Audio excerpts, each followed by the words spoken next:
The best way to continuously build muscle is to establish habits around a goal that is now second nature. Once these habits are in place, they will regularly require less thought and effort because they become automatic. One of the biggest reasons most guys don't build muscle is because they don't take the time to let each habit set in place. Instead, they try to do too much at once, get overwhelmed, and give up. You've probably heard all the cliches about how long it takes to build a habit. And the truth is, most of those statements are overgeneralized, even if they are citing a study to back it up. Depending on the person, different practices can take different amounts of time to become part of someone's lifestyle. So, plan to practice these habits until you notice yourself doing them with little thought or effort. Once that happens, you now have a new habit in place. This video will cover 5 muscle building habits every lifter should have in place to build their goal physique. So let's get into it. Number 1, keep a workout log. The first muscle building habit is to keep a training log. Establishing this habit alone can take your gains to the next level. Here are 2 sayings that you probably heard in the past that are very accurate. Men lie, women lie, numbers don't. Beat your logbook. Having training data will make your progress, level of fatigue, and consistency very clear to you. For example, there have been many occasions where people have said they train 5 days a week, but quickly find out that the reality is much less when they track it on a calendar. Aside from all that, here's one fundamental reason having a logbook is crucial, and that is tracking your workouts means you have a program. You will see much better results with a program than going to the gym and doing random exercises. So we recommend you formulate a program and track your lifts. Also, knowing what your previous session's numbers are will give you a target to beat, hence the saying, beat your logbook. If you purely train by feel, and unless you're an advanced lifter, you can shortchange your efforts in the gym on days when you don't feel like pushing yourself. So let your numbers drive you. Here's a few things you should track. Which exercises you did, how many sets and reps you did, the length of your workout, any nagging pains or injuries you need to address. If you want to track how intense a set was, you can use the rating of the Perceived Exertion Scale, also known as RPE. RPE is on a scale of 1 to 10 to rate how challenging a set was. This will be useful because it'll let you know if you should stick with a weight or if it's time to up the weight. Remember, just because you hit your rep goal on a set doesn't mean you should move up in weight. Did you do it with good form? Was it an RPE 10 or an RPE 8? If you perform them with great form, finished with an RPE 7 to 8, it's time to move up. Knowing these will help you progress like a pro. You can track your lifting progress with a phone app or a good old pen and paper. Either way, track your progress. Number 2, track macros. The second muscle building habit we'll discuss is tracking macros. If for some reason you thought macro tracking was only for weight loss, you'd be wrong. There are several reasons why being precise with your food intake is essential when you're lean bulking as well. It also helps you stay consistent with consuming enough protein, which is essential for muscle growth and repair. One reason why it's important is it prevents you from undereating. Many guys who struggle to put on weight assume they have fast metabolisms, and no matter what they do, they can't gain weight. In most cases, that isn't true. They're likely eating enough food to gain weight for a day or two, which is typically a lot if they're truly hard gainers. But they end up feeling full and naturally eat less the following days. One way to prevent this is to track your food intake. You'll quickly realize that you haven't been consuming enough food for a long enough time. But again, this is for hard gainers. On the other hand, some guys overeat and gain way too much body fat in the process. The way to avoid this is to track your food intake and ensure you are in a slight calorie surplus. A small surplus can be anywhere between 200 to 400 calories above your maintenance calories. To dial this in, you'll have to weigh yourself regularly and adjust your food intake until you find the sweet spot for gaining. And you're tracking your body weight, which we'll talk about next. Number 3, track your body weight.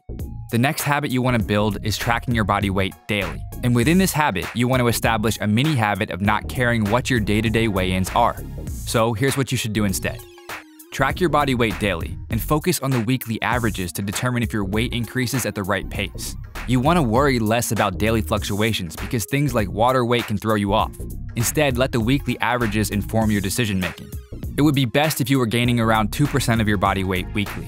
Remember, muscle building is a slow, steady process, and if you gain weight too fast, you're accumulating fat, which you'll have to spend time cutting later.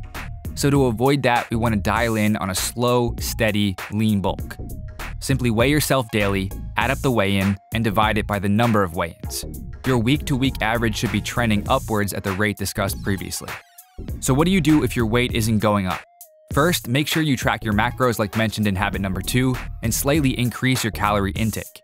Once you hit the 2% weight increase per week, you found your sweet spot. Number 4, mastering technique. The fourth muscle building habit is to focus on perfecting your lifting technique. This habit is crucial for two significant reasons.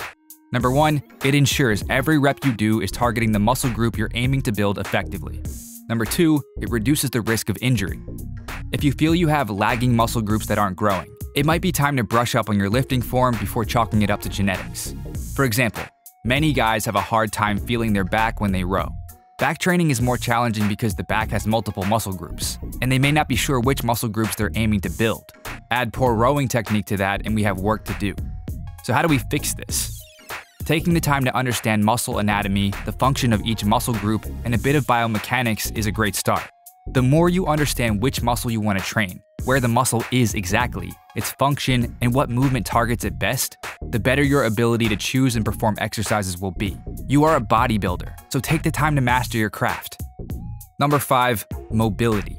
The fifth muscle building habit is working on your mobility. Let's face it, building muscle and lifting weight can only make you stiffer if you're not doing things to counteract it. As you lift weights, you're asking your muscles to contract. And while training in a full range of motion can help with mobility to a certain degree, dedicated stretching and mobility work can improve your training in the long run. A primary example of this is with overhead press. Many lifters have a hard time raising their arms directly overhead. In other words, they lack shoulder mobility. What tends to happen is they compensate at the lower back and hips. Instead, some shoulder mobility can help free up the shoulders to effectively shoulder press without additional wear on the lower back or shoulder joint.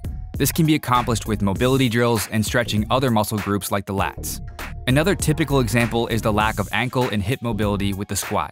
To further activate the glutes and hamstrings in the squat, as well as strengthen the quads through the full range of motion, it's important to squat to depth. However, squatting to depth isn't possible without proper mobility. What tends to happen is the heels come off the floor and the person starts folding forward, placing the load on their lower back instead of their lower body. This can be addressed with hip and ankle mobility drills that will keep you limber and able to squat with perfect form. If you master these 5 muscle building habits, your gains will continue to increase on autopilot. Be sure to establish 1 or 2 at a time. Let them become second nature, then add the next. Before you know it, you'll have all the habits in place to build muscle. If you found this video helpful, make sure you give the video a thumbs up as it would help out the channel.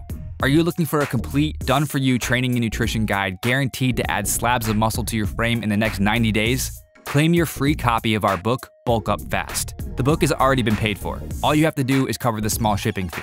Just click the link in the description, tell us where to ship it, and we'll send it to you anywhere in the world.